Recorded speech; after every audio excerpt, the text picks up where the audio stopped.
Hi everybody, welcome to the webinar. It's 3:30 here in Brisbane, so wherever you are in the world, a warm welcome to you for this webinar, and I hope you get something useful out of it. Just some housekeeping. If you look over on the right-hand side, and I know many of you have been involved in my webinars in the past, if you've got a question, please type it in the chat box there, and I'll try and respond to that during the presentation if possible this time, and I'll leave a little bit of time at the end to look after questions. So welcome. I appreciate you attending. A couple of months ago, I just might start this webinar by talking about a little story. A couple of months ago, we had a situation where two engineers were having an altercation on a major multidisciplinary project.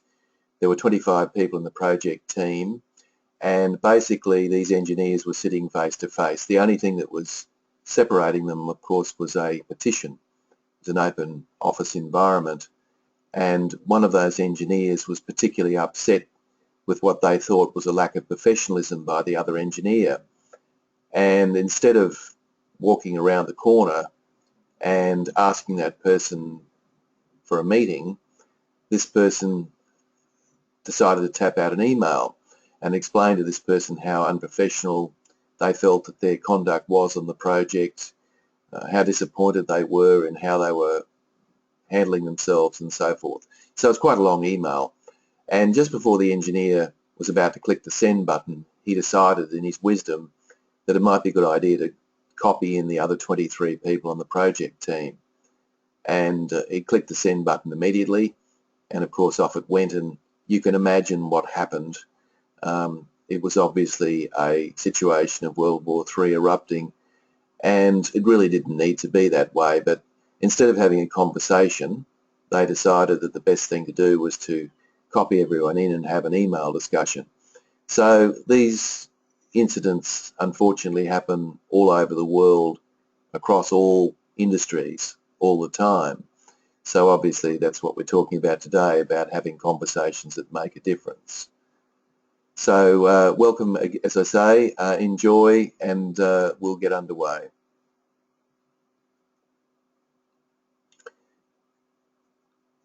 So there's basically three things that, or a number of things that I'd like you to get out of today's presentation. I guess the first thing I'd like to talk about is some of the barriers that prevent conversations from occurring in, I like to call it a conversation culture. So what are some of these barriers? And you might like to think about your own experiences with these, and what some of those barriers, what are they real in your own organisations and your own experience? Happy to hear your feedback on that. I want to talk about two frameworks. One is the 5 Conversations framework, which many of you would be familiar with, and another framework is a framework where I just simply call it 5 More Developmental Conversations. So we'll cover 10 conversations in this presentation. And they're conversations that are not difficult, but are very effective nevertheless, and they do make a difference. So we'll talk about those, and we'll end up with talking about 3 particular issues that I think are absolutely critical in any organisation, in any conversation, in any place. One is authenticity, so obviously having an authentic conversation. The perception, or the perceptual position that the converser is in, and the importance of questions in relation to having conversations. And then we'll wrap up at that stage. Okay, so here's some sobering statistics, and I just put these together preparing for this presentation with you, because I thought to myself, well, you know, what's the evidence out there? What are we hearing? What sort of things are happening out there in the world of work? And there are a couple of interesting and, as I say here, sobering statistics that we might like to reflect on for a little period of time. 79% of organisations worldwide are struggling to engage and retain their employees. Now that's a pretty sobering statistic. And so obviously they're having difficulty with that, and that in itself, I actually think communication and retention and engagement go hand in hand. In fact, some of the latest research is showing that 86% of organisations believe that they don't have an adequate leadership pipeline to address these problems. So as people leave, They don't believe that they've got the talent pool to replace them. And it's often the good ones that we miss, of course, who go on and find greener pastures in other organisations. 90% of leaders rely on their own ideas rather than seeking involvement from their team. I'm sure that's not unfamiliar with many of you, but I guess worse still, 89% of leaders fail to listen or respond to interpersonal cues from those they interact with. So these are stories coming back from DDI's basic leadership centres. Disturbingly, only 5% of leaders are effective at building trust in their interactions with team members. That's a real issue. So obviously, if you've got 95% of leaders who aren't in trusting relationships with their particular team members, then it's clear that that's going to be a difficult situation when they're trying to influence them. 60% of employees felt their self-esteem was dented by their leader at work at some stage, and these people commented in the research that they would rather do anything, and I mean anything, rather than sitting through a performance conversation with their boss. But yet those same people acknowledged that if they had a good boss with excellent interaction skills, that would enhance their productivity as much as 60%. So they would suggest that a good person with good communication skills would make all the difference. 79% of employees who quit their jobs cite a lack of appreciation as a key reason for leaving. So I would suggest an encouraging or appreciation conversation every now and again wouldn't hurt, but a lot of managers don't do that for whatever reason. 65% of Americans report that they didn't receive any recognition from their manager in the past year, which is kind of disturbing. So there's a lot of interesting statistics there that probably suggest that for some reason or another we're not having conversations that we should be. So let's look at that a little bit closer. All right, so I guess the first thing is that I often make the comment that I think organisations are conversations. In other words, they're bunches of people standing around both formally and informally having conversations. Some of them are meaningful, some of them are not, some of them are long, some of them are short, some of them are informal, some of them are formal, some of them make a difference, some of them don't. Some of them involve more than one person, some of them involve one person alone. So every day, wherever you are, there are conversations going on in workplaces all over the world.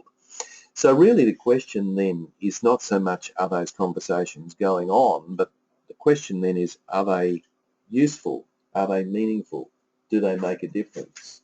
And that becomes critically important. So organisations are actually a series of conversations. You know, they occur in the lunchroom, they occur in the boardroom, they occur in the office, they occur in the hallway, the car, even the toilet.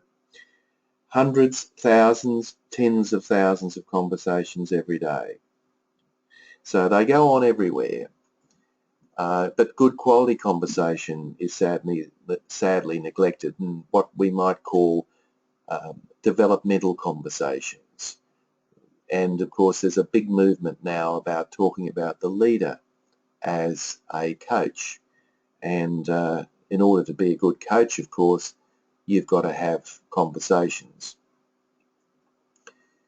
We often hear people talking about the art of conversation, and I actually don't believe there is any art to a conversation. I mean, at the end of the day, if we're having hundreds of thousands, if not millions of conversations in our lifetime, there's a fair degree of probability that we're reasonably good at it.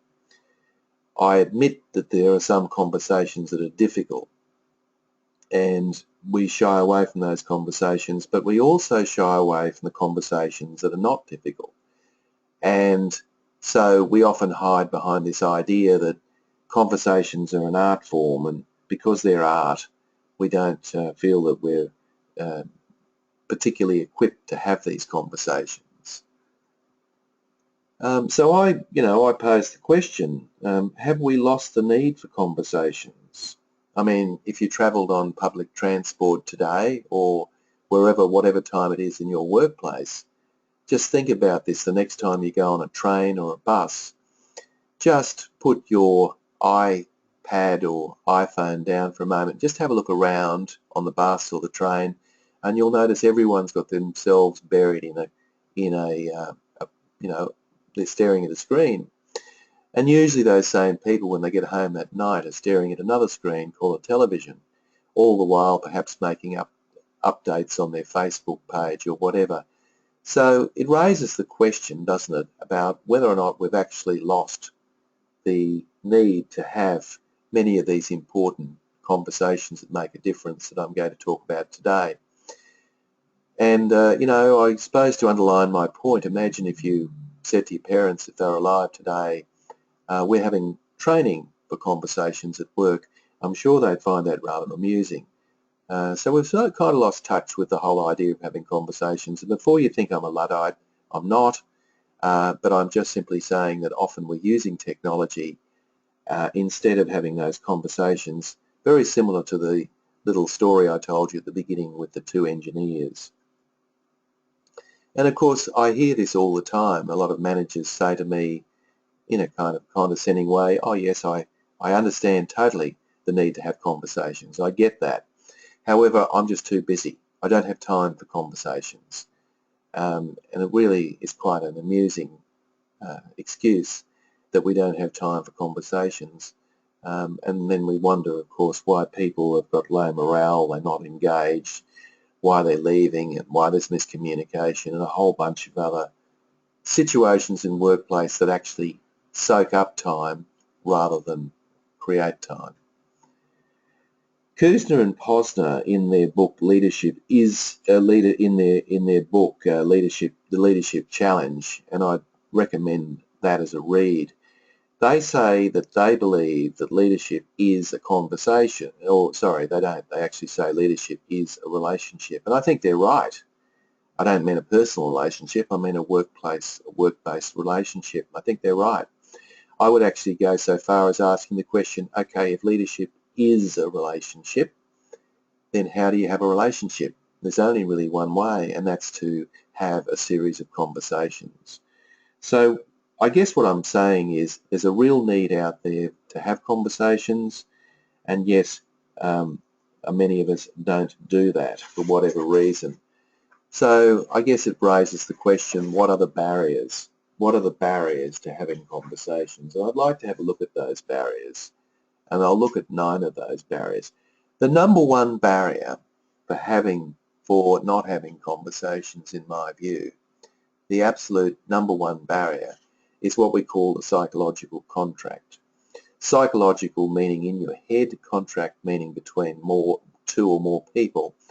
And so this is a kind of set of expectations that the individual has of the organisation, and vice versa. This is a set of expectations collectively that the organisational manager has of those that come to work for them. Now, this psychological contract has been around for over 200 years, since the Industrial Revolution, and this contract is undergoing enormous change at the moment. So the expectations that individuals have of organisations has changed profoundly in the last 20 years, and the expectations that managers have of employees has changed profoundly in the last 20 years. But there's still a them and us. I do the thinking, you do the doing, this kind of thinking around managers and workplace. And what that's done is it creates a significant barrier to having workplace conversations. So the fundamental barrier is one that you can't see. It's basically in people's heads. It's an expectation. So if a manager, for example, is trying to have a conversation with an employee who has a traditional concept of the employment relationship or the psychological contract, they may well not enter into that, thinking that's not my place to be engaged with my manager in conversation. His or her job is to make decisions. Mine is to go along and make sure those decisions occur.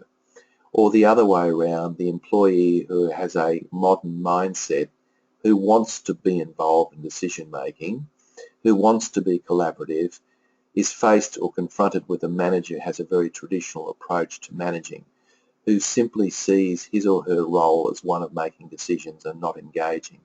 That will be a problem for having conversations. So that's obviously a critically important barrier. So have a think about your own workplace and what sort of psychological contract prevails there, albeit the fact that things are changing. Okay, so let's have a look at 9. So that's the number one barrier. What are some other barriers that prevent conversations from occurring in the workplace? I think one of the key barriers is the barrier of inattention during conversations. We often call this multi-skilling. That is, keep going, I'm listening to you while we're typing out an email. We're tapping out an email, I'm still listening to you, but I just need to get this email out the door. Well, the reality is the employee probably doesn't think you're really listening to them, which is probably true. And I guess the second thing is your email probably isn't as good as it could be as a result of you trying to multitask. The research shows clearly that we're not actually very good at multitasking. So if, in fact, that email is so urgent, we probably should say to that person at the door, can you please wait? I just need to get this email out. As soon as I finish, I'll come over and have a chat to you about it.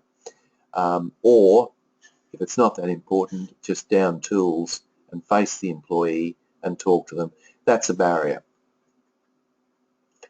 Another barrier, which won't surprise you, of course, is restricted information channels. And by restricted information channels, I'm talking about, you'll get told on a need-to-know basis. I still hear that a lot. Or people will say, no news is good news. So the manager is actually saying, I'm not going to communicate with you because, if you don't hear from me, it's not important. So those are barriers that create a conversation culture. And another barrier is that there is a belief that employees can't be trusted with confidential information. So what happens is that the managers don't share certain information with employees on the assumption that it will be leaked to the unions or the public or something. But the reality is some employees can be trusted and some can't. Some managers can be trusted, some managers can't. So we put all these barriers in the way, and those barriers prevent us from having conversations. Another barrier is a lack of feedback, and I certainly know in Australia, and I know we've got many people in this broadcast from overseas. I don't know whether this is news to you at all, but probably won't be to my Australian colleagues, that the idea of feedback is, it's not done particularly well in Australia. We're not very good at it. I guess there's all sorts of theories about why that is, but we just simply don't do it, or if we do, we don't do enough of it. That's obviously a barrier. And I would suggest that feedback is a two-way process. So it's giving the employee an opportunity to buy in to what it is that we are trying to suggest, so that they have a bit of input into what it is that we're giving feedback on. So that's got to be a barrier. Another barrier is a culture of not asking questions. And, the concept is that a manager often gets to be a manager because they're particularly good at technical know-how. And technical know-how is really about learning how to answer questions, not asking questions. So all of a sudden, people are put into this leadership role and then they're expected to ask questions. So if people don't ask enough questions, they can't really expect to have a lot of conversations. So really it's quite critical that we learn how to ask open-ended questions. Why, what, when, who, where, how, and which obviously means that you're going to get back more than a yes or a no, which is essentially what you're after in order to create a conversation culture. Another barrier that's very prominent is too much formality. a lot of conversations go on in the boss's office behind the big mahogany desk. Not a great place to have a conversation. They're better to have a lot of those conversations in neutral territory wherever possible. And of course, what we're trying to do is to relax people, not make people more tense. So the paramilitary organisations that are based on power, conversations can be accompanied by a lot of paperwork and red tape. All of that stifles conversation. So formality is definitely a barrier. And of course, the good old email. Obviously all of us would know that emails are critical. We couldn't do without them. But did you know that the average person spends 2.5 hours a day completing or attending to emails? I've spoken to people in other industries and organisations that tell me that that's that it's a lot more than that. So 2.5 hours, and I'm not suggesting for a minute we should throw email out, but what I am saying is that many, many times we are having, we're sending emails when we should just simply get on the phone or move to a face-to-face situation, similar to what I mentioned at the outset with the two engineers in the scenario I mentioned. So emails, I believe, are a barrier. The barrier around role models. Now, if managers at a senior level aren't having conversations with each other, then the reality is the rest of the organisation aren't going to be having conversations. So I was working in a police department not long ago, and the commissioner was asking me for advice, and morale was fairly low in the organisation. I suggested to him that it might be a good idea for him to have a series of conversations with his senior executives, one-on-one, just to reconnect, because he was so busy and so under the pump, he'd actually lost contact with his senior team. He told me, and this was just before Christmas, that he thought that was a great idea, but he told me he thought he'd do that after Christmas. I told him that I didn't think he had the time, he couldn't afford it. So to his credit, he cleared his diary, and over a two-day period, he had a series of one-on-one conversations with his senior executive. That made an unbelievably good difference to the morale in the organisation, and a lot of those senior executives started to have conversations with their particular team members as well. So, lack of role models or a good role model can make a big difference when it comes to the barriers around conversations. What about the fear of emotion? The old idea that we don't want to open a can of worms, or let sleeping dogs lie. I don't want to open up this whole conversation. Well, the reality is that 9 times out of 10, the conversation never goes as bad as we think it will. And secondly, that frustration or that hostility or that anger is going to be let out somewhere, whether it's poor productivity or whether somebody gets it right between the eyes, whatever. So we're better off dealing with it, because the reality is it needs to be dealt with, and until it's dealt with, it will be a real issue. And finally, the number 9, if you include the psychological contract, to be number 10, is the office layout. Now, we went down the road of open office, the old open plan many, many years ago, and that's got pluses to it, but it's also got minuses. People are being interrupted for the wrong reason. People are less likely to have meaningful conversations in an open office environment. Why? Because they know that lots of people are listening to their conversation. So ironically, open office environments have actually stifled conversations in lots of ways. Obviously, many of you can't do much about that, but it's important to realise that that in itself doesn't create a conducive environment to conversations. So if we have a look at the issue around what we can do about all this, let's have a look at the conversations and so forth. I might just pause here. We've got a couple of questions, and I will respond to those now while we're at it. So I'm just going to read them out and then I'll respond. So Tim, do you think that these statistics, that's the ones I went through earlier, reflect a change in what employees want generally, or management getting worse, or both?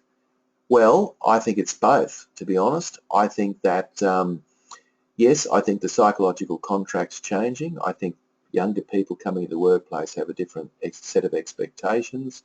There's no doubt about that. I think that managers are now poorly resourced. I think they're doing more with less, and I think as a result of that, one of the sort of casualties of this busy thinking is not to have developmental conversations. So I think it's both, but I honestly think that if you showed me a good manager, a good leader anywhere, I would imagine that person would be having or finding time to have those conversations. So thanks for the question. Tim, read barrier 3 and Aussie's poor skills in communication feedback. Do you know any countries that are known for quality feedback? That's a good question. I have, and I don't know this for sure, but I have read that some Scandinavian countries are far more inclined to be involved in dialogue, meaningful dialogue. Certainly I have read that and I've heard that from other sources. I know that it's not necessarily any better in the United States as it is in Australia. I know that because I've had a lot of interest in this topic from the United States, and I know many of you are online for this. So I hear, places like Finland, Norway and so forth have a tendency to probably value conversations more. So, but that requires a bit further research, I think. Another question, Tim, had a manager that would take the opportunity every Friday afternoon to sit and talk with my team and staff. That was a state Minister for Education. Okay, so that's good, Chris. Obviously, if they get the time to do that, then really there's no excuse for any of us not to do it. Scandinavian countries tend to have a higher median score for extroversion, by the way. Okay, interesting point, maybe. I'm not convinced that extroversion and introversion make a huge difference, because at the end of the day, it's the quality of the conversation that becomes critical as much as it is about having the conversation. So I think it's about what you talk about, and that's what I'm going to be leading into now, some particular frameworks that might help you with that, but thank you.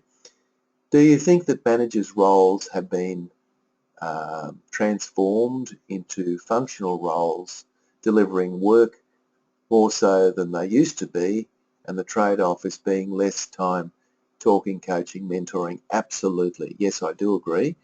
But we have to reward people, and we have to acknowledge that conversations are critically important to performance. So somewhere along the line, we have to actually do that.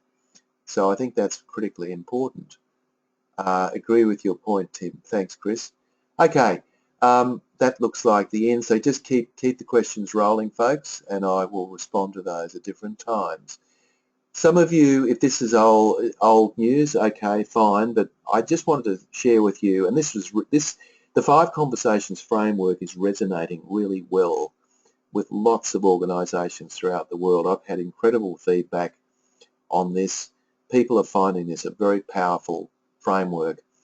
Now, there's 2 ways you can use this framework. You can use this framework as a replacement for the performance review, and if you have the courage to do that, because I know lots of people want to hold on to the thing, even though it's, I don't think, terribly effective, but I can understand in the public sector people feel this need to have a hard sort of conversation around, performance reviews.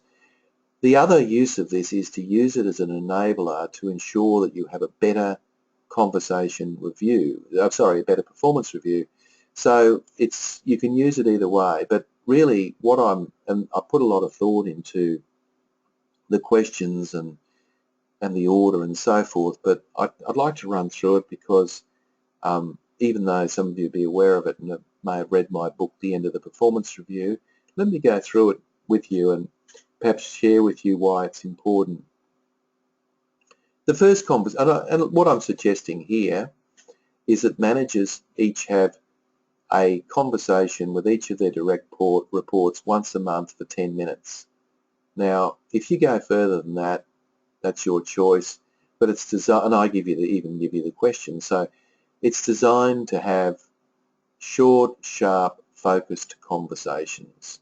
It's not to be long, drawn out, meaningless conversations. They are short, sharp, developmental, to the point. So the first one is a climate review, and the climate review focuses on three things. It focuses on job satisfaction. So the very first question is a very simple one, but a very powerful one, and it's simply this. On a scale of 1 to 10, 10 being high, 1 being low, how would you rate your current job satisfaction? Now, it's a very good way to lead into a conversation around job satisfaction because we're asking people to give you a number. So it's less confronting than to say, tell me what your job satisfaction's like right now, and you're likely to get some dead-end answer like, oh, it's okay. But if you ask them to give it a number, so let's say they say 6, you can then say, why do you rate it a 6? And it opens up a conversation around it being a 6. It then leads on to questions around, do you think we could ever get it to an 8? Is there anything that I can do to help you get it to an 8? What has to happen to get it to an 8? And so forth. So, and the second thing that it focuses on is morale, general morale and communication. So we spend tens, if not hundreds of thousands of dollars a year on, engagement surveys online, and people are very cynical about those things because they don't really, they never see the light of day once people have given their input. What you're effectively doing by having a climate review is you're effectively having that conversation. You're actually having an engagement review. But the thing is, you're doing it face-to-face, which is far more effective anyway. So the old engagement review actually does mitigate against having that conversation. Now, month 2, we get into strengths. So instead of going straight for the jugular and going for the weaknesses, why don't we actually start talking to people about what they're good at? Why don't we talk about their innate talents? I think that's perfectly reasonable, and I think it's very effective. So, and the way this is designed is that the employee, or whoever you're having the conversation with, is expected to come to the conversation and expected to come thinking about what their strengths are. So they're not blindsided, and when you say, what are your strengths? And they say, I've never really thought about it, or I don't have any, or whatever, then the conversation sort of dies. They're actually expected to come prepared. And any of you want more detail about this model, I'm more than happy to talk offline, but it's a great framework to have conversations that make a difference. So let's talk about what people are good at, and then of course the conversation is how we can apply those strengths and talents more effectively in the current job that person's doing or in their future job. So this is your talent, this is your succession planning. This is to replace, the laborious work we put into succession planning. Let's just have a conversation about that. And if someone says that I'm very good at dealing with customers, and they are, and you agree with them, then the challenge then becomes how can we get them to be more, how can we get them to be more in face-to-face with customers because that's what they're good at. So it seems to me that conversations is the right, conversations on strengths is the place to go. I've just got a question here from Steve. Steve, you're asking, conversations are affecting engagement and productivity and turnover, which all affect the bottom line, and there is data to support this, yet companies don't seem to change or changing slowly. I'm assuming that's a statement that you wanted me to comment on. Absolutely. We've got to get people to do this, and that's why I think applying a framework like the 5 conversations is critically important.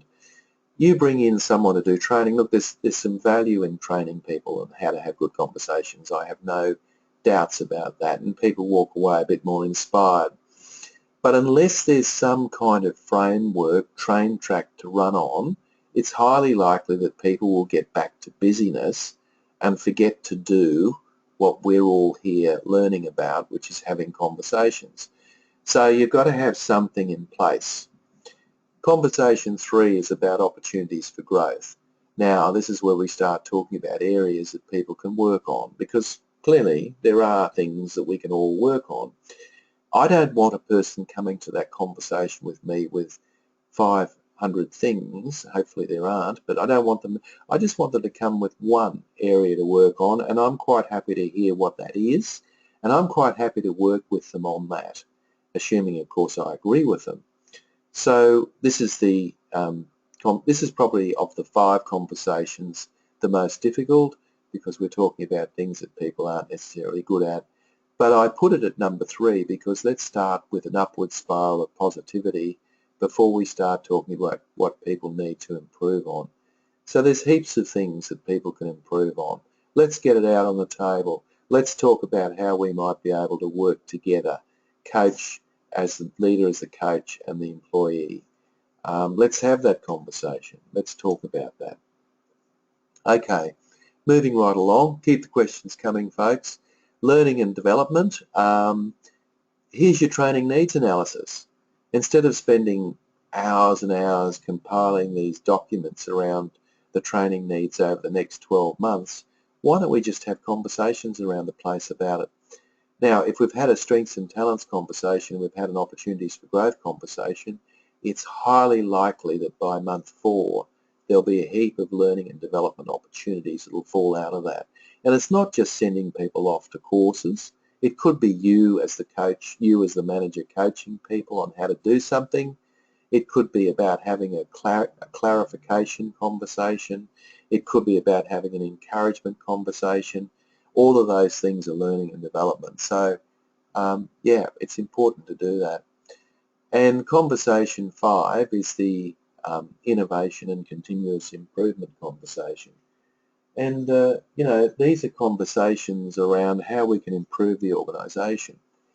I don't think it's unreasonable for anyone as a leader to expect employees to bring their brains to work with them and come up with suggestions about how they improve the organisation efficiency and effectiveness. Do you? I certainly don't think so. I think it's important, but look, if you don't have a conversation about it, a genuine conversation, it ain't going to happen.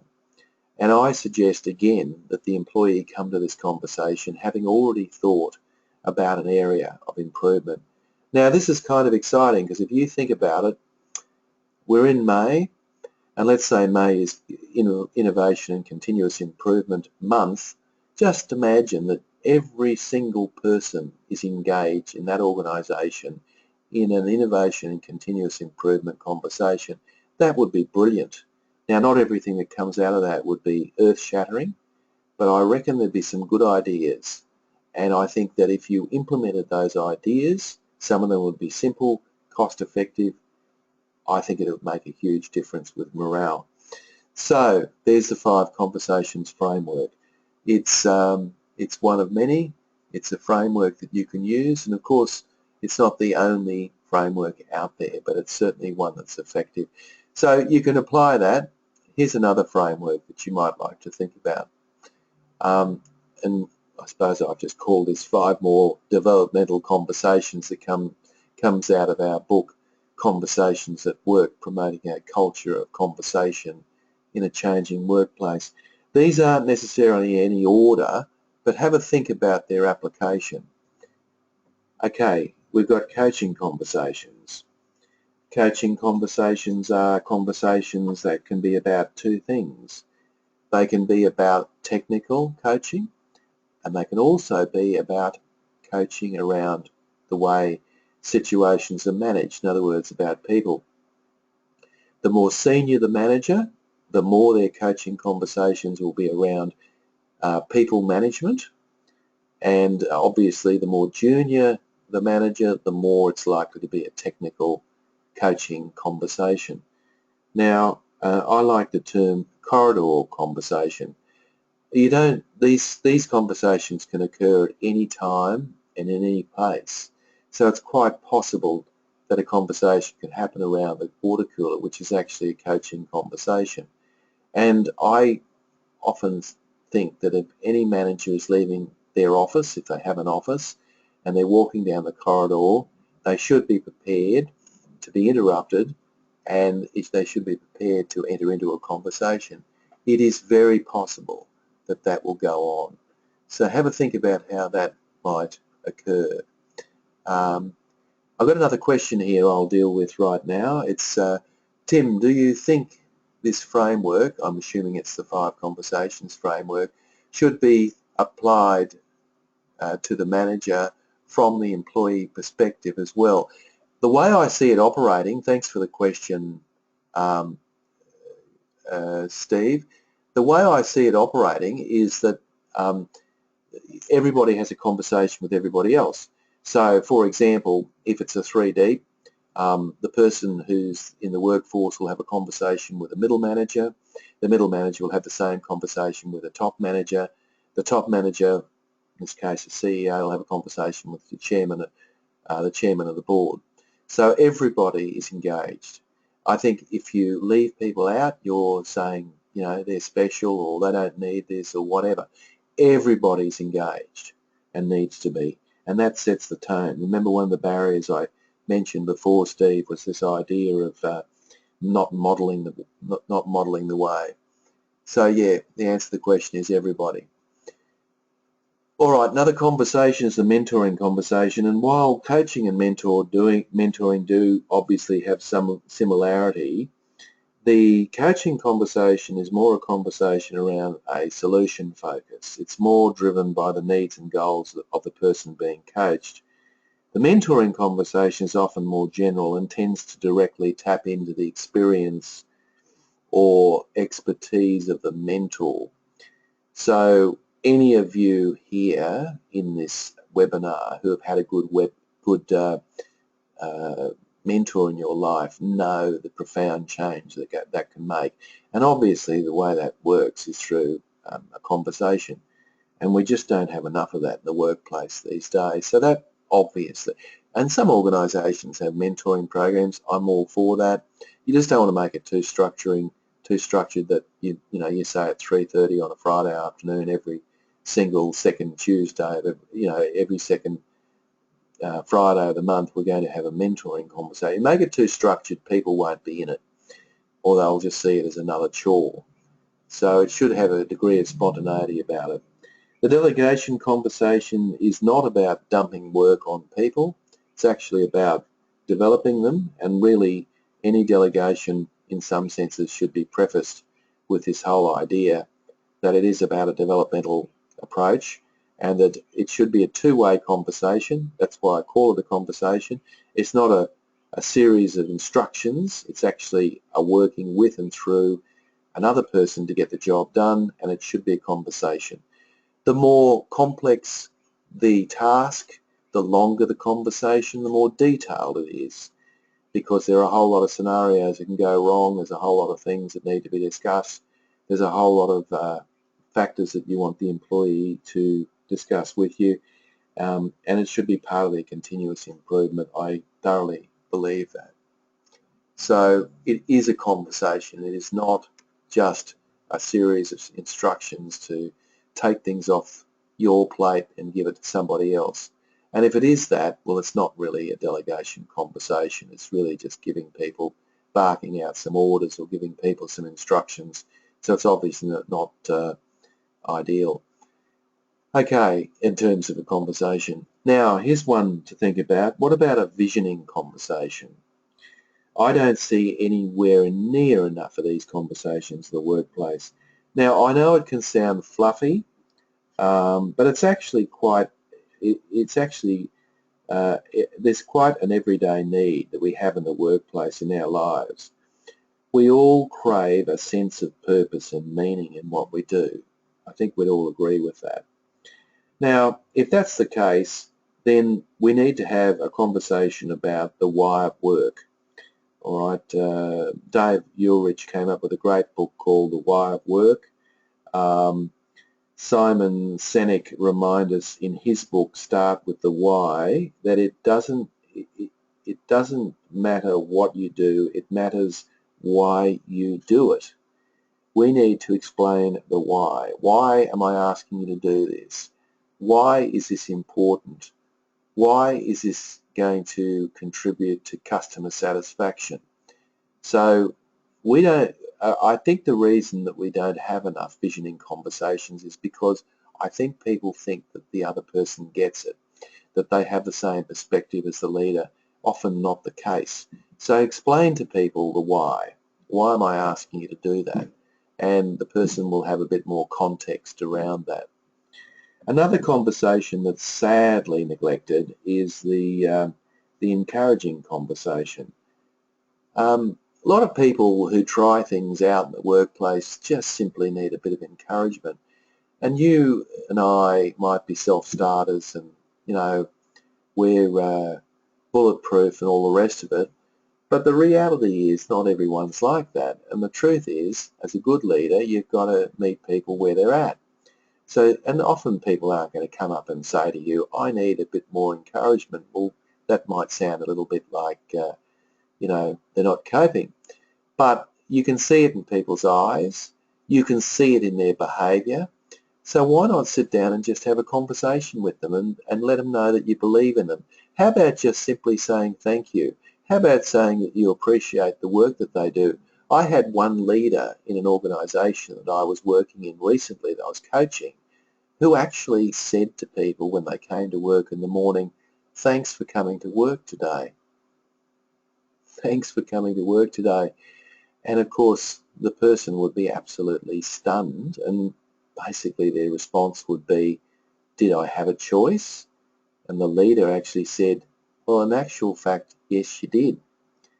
So, I mean, if we can just encourage and appreciate people coming to work, then there's no excuse for us not encouraging people with the work that they do.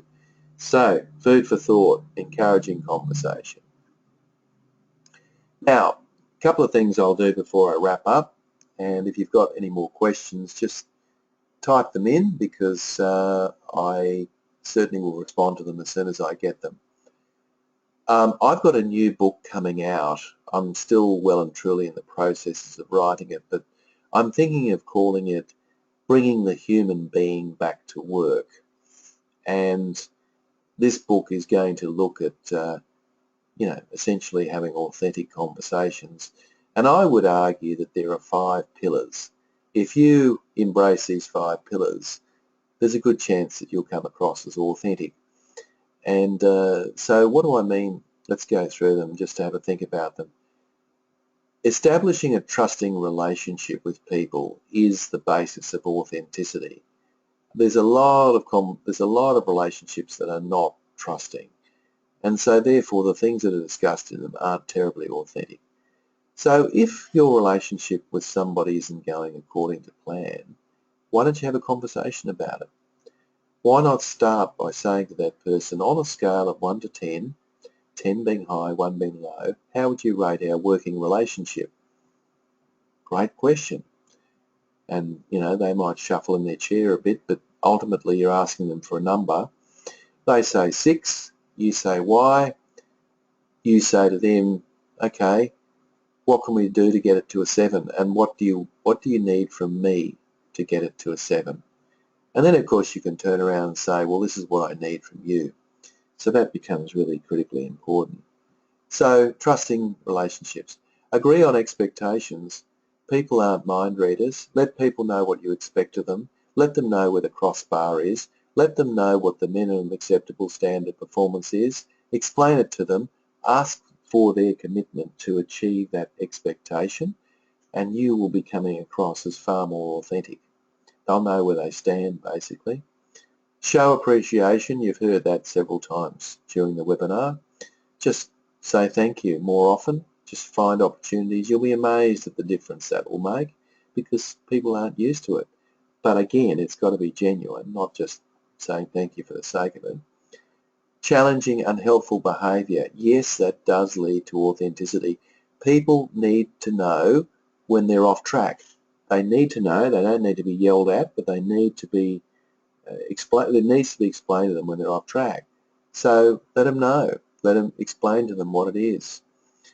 Build on the future. Start, and this of course is your visioning conversation. So start building. Talk about the future. What are we trying to achieve here? So hopefully you found that sort of pillar or framework useful in terms of having authentic conversations. There's probably other factors, but they're the pillars that I see it, that if you're not doing those things, it's likely that it's not going to be terribly effective. So practice those things as much as you can. Okay, a couple more things before we finish up. I would say to you that, if people said to me, oh, well, give me 2 skills that are more important than anything else to make a difference in conversations, I would say it's your perceptual position. What I mean by that, first position, as you can see on the screen down the bottom left-hand corner, first position is where you see things through your own eyes. So you're looking at a situation through your own eyes. You're only looking at it, thinking about your own position. So if you see 2 people in the hallway, finger pointing, fingers, voice raised, eyeballing each other, it's likely that they're both defending their own turf. They're in first position. Not very constructive. Second position was when you put yourself in the shoes of the other person. So that takes a bit of courage, takes a bit of discipline, but to actually say to the other person, okay, just so I understand your position, can you explain to me why you have the position you do? And then bite your tongue until it bleeds and actually listen to the person. Now, it doesn't mean you agree with them. It just means you get it. You understand why they think the way they do. All right, now, when you're in second position, it's much, much more constructive. But it's not the be-all and end-all. Third position is where you are, not only are you in second position, you're also in third position. So it's kind of like what we call the helicopter view. That's where you're looking down on a forest. You're in a helicopter and you can see a sea of green. And you know that sea of green is just a whole collection of trees, in a forest. So you actually understand the other person, but you're thinking about the implications of what they're saying, and you're thinking about how you might implement it and whether indeed it can even be implemented. So third position is really a very powerful position. I know it's easy to talk about. I know it's very hard to do, but I can assure you, you're not going to be very effective while you're in first position, and you're not going to be as effective as you could be in second position. Third position's where it's at. Okay. Now, finally, last micro skill. Please get good at asking questions. If you show me somebody that's good at having conversations, I'll show you someone that asks questions. So ask questions. Why, what, who, how, which, where. All of those questions lead to opening up the opportunity for more information. So just practice this. Get people to practice this. If you're coaching people who you want to be better leaders, talk to them about having good conversations. And it's amazing when you ask people these open questions, they can't help themselves. They will answer it for you. Make no mistake, it works. But you've got to be prepared to do that. And if you feel a bit embarrassed about it, just say to the other person, do you mind if I ask you a couple of questions so that I understand your situation? Now that's a question, but it's highly likely they're going to say yes to that. So you've now got a license to bore in and ask several thought-provoking questions which will allow you to move, say perhaps from first to second position, all the while thinking about third position. So getting good at asking questions in a nutshell is a critically important skill for conversations. Okay, so summing up, we've talked about 10 barriers around conversation culture. I've shared with you the 5 conversations framework. We've looked at 5 more developmental conversations, and I have given you some other skills to look at. So just a couple of things that I think might be useful for you to think about. If you go to my website, you'll see a whole bunch of webinars coming up, so you're more than happy to enroll in any of those. I know some of you have just gone through and just put your name down for all of them. Fine, they're all free. They're all about what I'd like to think at least are interesting topics. So you can go through and just click on any of those and you'll find that you'll be enrolled. As you know, it's just a simple process, name, email address, done. So I'm just raising that with you. You might find some interesting articles on there that might help you as well. So feel free. Okay. The other thing that I'd like to do, thank you. We've had a huge interest in this webinar. We've got many hundreds actually of people online, and I'm going to say to you, I'm going to suggest to you that I'm going to offer you a 30% discount on any titles. They're the titles of my books, and I'm going to give you a 30% discount. No pressure, just a 30% discount. What I'm going to do is give you an email address, and this comes out of the UK, Palgrave Macmillan. You can purchase the books online there, 30% discount, including delivery, I think. So more than happy to do that. So thank you for your ongoing support. I know there's many people here that have given me considerable support, and I really appreciate that. So guys, I'm hoping that you have got something really useful out of this broadcast. I don't know whether there's any last questions. I'm more than happy to respond, so if you type away furiously, I'll be able to respond to that. But I hope that I've been able to give you food for thought. I've got something here that I think, oh, thank you, Steve. Great webinar. Thank you very much for your time. Thank you. I appreciate that.